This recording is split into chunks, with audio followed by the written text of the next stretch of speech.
Madison Lane had it all. Head cheerleader, top of her class, with a social media following that worshipped her like a queen. Her life was curated, filtered photos, motivational captions, perfectly timed posts.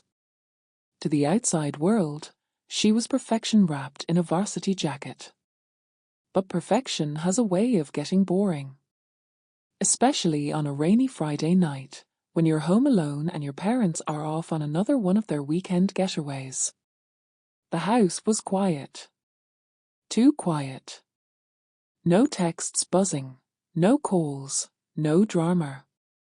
Just the sound of rain tapping the windows and the occasional creak of a house settling into its silence. Madison wandered to her laptop, hoping to find something new to binge, scroll, or play. That's when she saw it.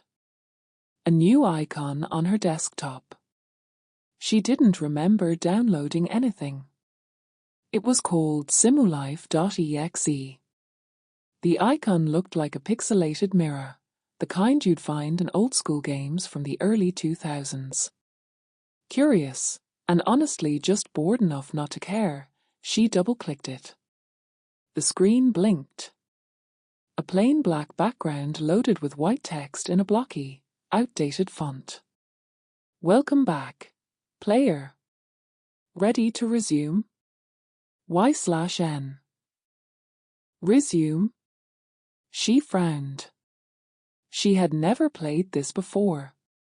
But something about the phrasing sent a chill down her spine. Still, she typed, a Y.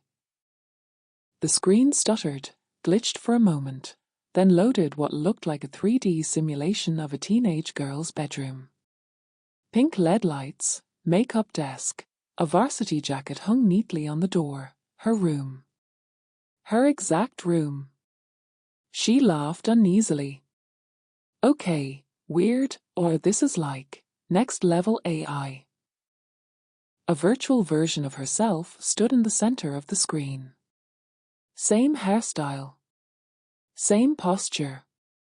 Same little scar above her right eyebrow, the one she got when she fell off a trampoline when she was 10. She tried moving the mouse. The avatar didn't respond. Instead, the girl on screen looked up and stared directly into the camera. Madison froze.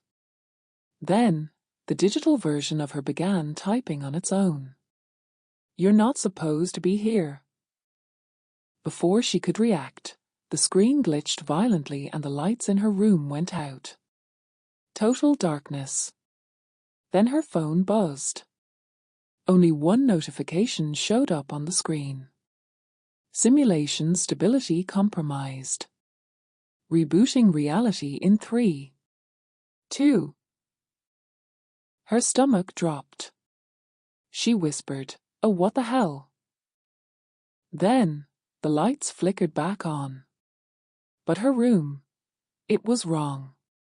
Slightly off. Her posters were different. The colors too saturated. Her cheer trophy now read a participant.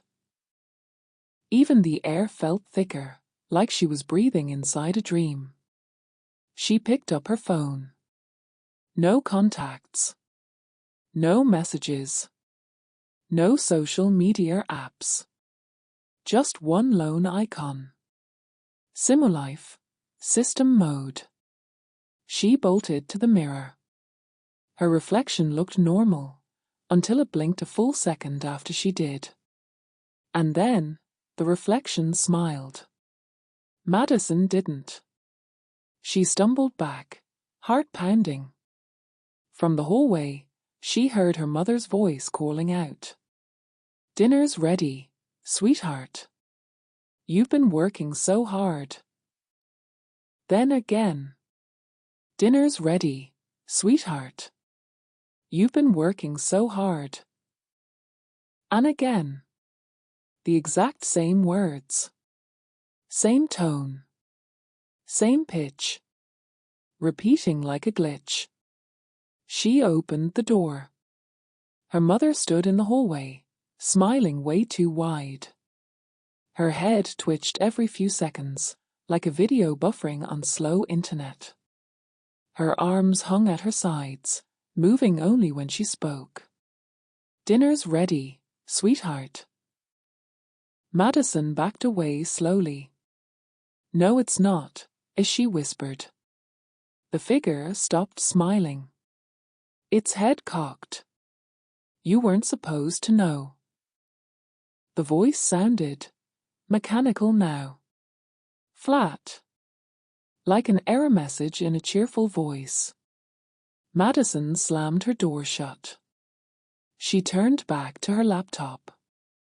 The game was still running. The screen now showed two options. Delete character. Or delete world. Her hands trembled over the keyboard. She didn't know what was real anymore. That girl in the game. It was her. She remembered now. This wasn't the first time she'd played. Or lived. Or glitched. She was a file in someone else's folder. A program designed to play the role of a perfect teenage girl, over and over again, in a loop. Madison Lane wasn't real. She never was. Her memories were scripted. Her popularity, her life, carefully designed by someone else, someone watching from beyond the screen. The voice returned, this time, not from her mother, not from the game, but from outside the simulation. A calm, curious voice. "Here." Game was kinder buggy.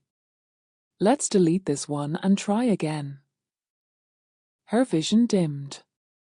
Her thoughts began to unravel like corrupted code. The last thing she saw before the world dissolved was the game window closing, and a new one opening. A fresh desktop. A fresh icon. Simulife.exe. Waiting for the next Madison to click. And start again.